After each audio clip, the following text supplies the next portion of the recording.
नमस्कार, मैं दुर्गेश पाठक और आप देख रहे हैं न्यूज़फुल।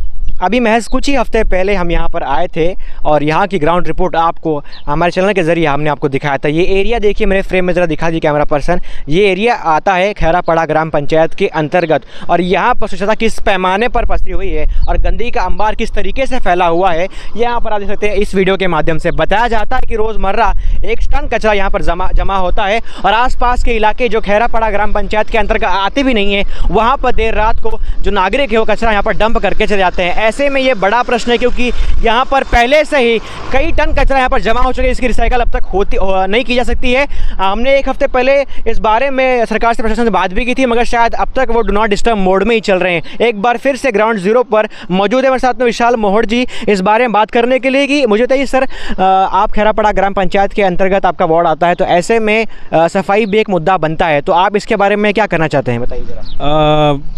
पहला प्रथम आपके न्यूज़ चैनल से मैं सबको आगाह करना चाहता हूँ क्योंकि ये बहुत अहम मुद्दा है प्रदूषण।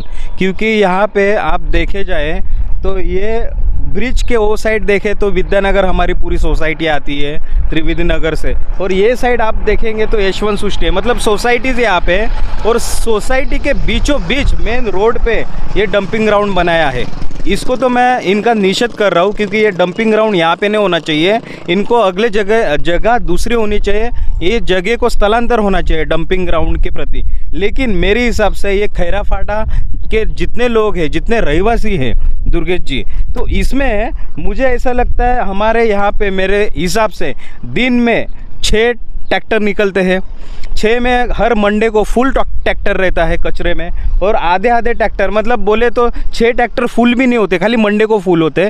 तो अगर इतना कचरा अगर पूरे खैरापाड़ा से 6 ट्रैक्टर से यहाँ पे डाला जाता है तो इतना मतलब बोल रहे हैं कि इतना कचरा नहीं जमा हो सकता है ना। मेरे जिस तरह से मुझे जानकारी मिली उसमें ऐसा समझ में आया, रात के समय में यहाँ के ही लोग, कौन है मैं नाम नहीं लेना चाहता हूँ, यहाँ के ही लोग पैसे का आर्थिक गैर व्यापार करके ये ट्रक में भरे हुए जो कचरा है वो यहाँ पे डाला जाता है। उसमें भाजीपाला 6 से 7 के बीच में या 12 से 3 के बीच में जब कोई नहीं रहता तब ये कचरा डाला जाता है। तो मेरा पंचायत को एक ही विनंती है, एक को इसमें सीसीटीवी फुटेज लगाओ। एक तो ये एरिया साबुत नहीं है, रात के समय बहुत अंधेरा रहता है, प्लस ये प्रदूषण, तो इसमें कंट्रोल होना ज़रूरी है।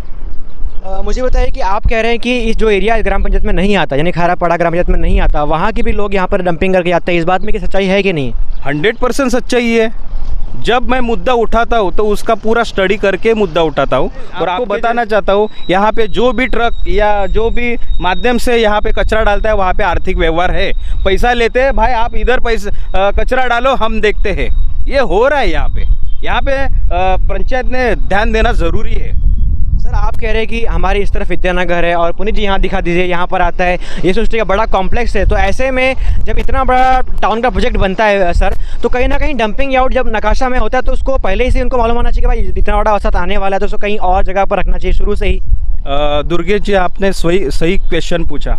जब भी कुछ डेवलपिंग होता है या जो भी कुछ अच्छा काम होता है ना, वो अच्छा काम करने में दूरदृष्टि होनी चाहिए, आगे की सोच होनी चाहिए।